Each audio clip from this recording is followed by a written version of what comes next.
Although it's not Valentine's Day, love is actually still in the air. Today I'm checking out a brand new switch by ChaosEra's called the Cupid Linear, and Cupid himself might just have me in the crosshairs on this one. You may recognize ChaosEra's from the Heracles 80 and the recent Cupid 65 keyboard that also boasts a Greek mythology inspired theme. In terms of the new switch, this appears to be ChaosEra's first official switch release, which will be available soon. Before I dive in too deep, I want to say that I have a decent amount of confidence that the manufacturing and R&D phases were taken extremely serious to develop the Cupid switch, as you can see here in the behind the scenes of the production. But what does all that work result to? Let's talk about it. By the way, if you enjoy switches and keyboard reviews, hit the subscribe button and turn on the notifications to never miss another video. ChaosEra's Cupid Linear, let's go. At first glance, the presentation and the packaging were very professional and aesthetic. The Cupid Linear switch will be available in 2 different weights, and you will also be able to choose from pre-lubed and non-lubed. Both of the weights utilize different lubing methods, which I'll go into a little bit more in a bit.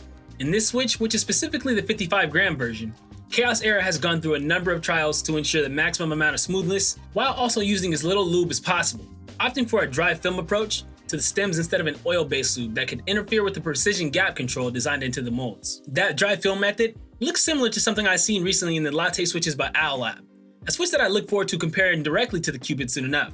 So they're manufactured by JWK with a close collaboration with ChaosEra's. The materials for the Cupid Linear switch are a mixture of various plastics for the top and bottom housings. The top housing is created with the POM, UPE, and molybdenum disulfide, which kind of sounds like I just casted a spell from Harry Potter. The bottom housing is POM and PA, and the switch stem is compounded of POC and silicone.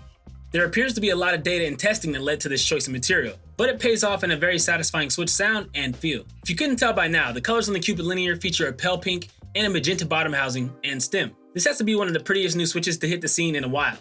And apparently the magenta is inspired by this year's Pantone color of the year, Viva Magenta. Here are also a few specifications of this 5-pin, 55-gram bottom-out linear switch. So I only have the pre-lubed 55-gram version to test here today, but I'll make sure to put some info on the 48-gram version in the description as well. But in the meantime, let's jump into the sound test and follow up on my final thoughts and pricing info after the jump. Let's go.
Yeah, I like these switches a lot. Their design intricacies and the effort put into making this switch are nothing to downplay. The colors are beautiful and the performance is great, with a little nod to the RGB fans as well. The lube method is a treat, and there's a small scratch noise due to the nature of friction, but it's very tame and it can also be enjoyable depending on your preference.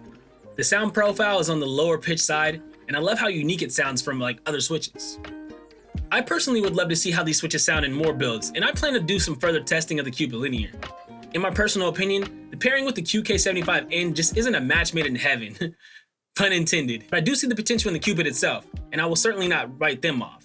The QK75N in my testing has shown to excel with more clackier switches in my opinion, and even in the short test of the Zoom98, I can already tell that this would shine a lot more in the Melotrix boards that I have. And I'm positive that pairing this with the ChaosEra Cupid 65 would be amazing. And one more thing is that they have a very tight housing. Don't even think about wobbling these. They don't get stuck in your plate too tightly, but they do kind of tend to hold onto keycaps pretty strong. But let me know what keyboard you would like to try them in down in the comments. I'd love to hear your thoughts, and I'll be responding to comments as I usually do. For more info on the Cupid linear switch by ChaosEra, I'll have a link in the description with the IC post, as well as some links to pre-order when that's available. If you love mechanical keyboards and tech product reviews, I'd love if you could hit that subscribe button for me and tap that like button because it really helps out the channel grow. And it helps me keep putting out these videos. Thanks again to ChaosEra for sending this over for a review. It wasn't sponsored or anything, but I was excited to check it out. And most importantly though, thanks to you, the viewers at home, for watching. I hope you guys enjoyed the ChaosEra Cupid linear switch. I'll catch you on the next one. Peace.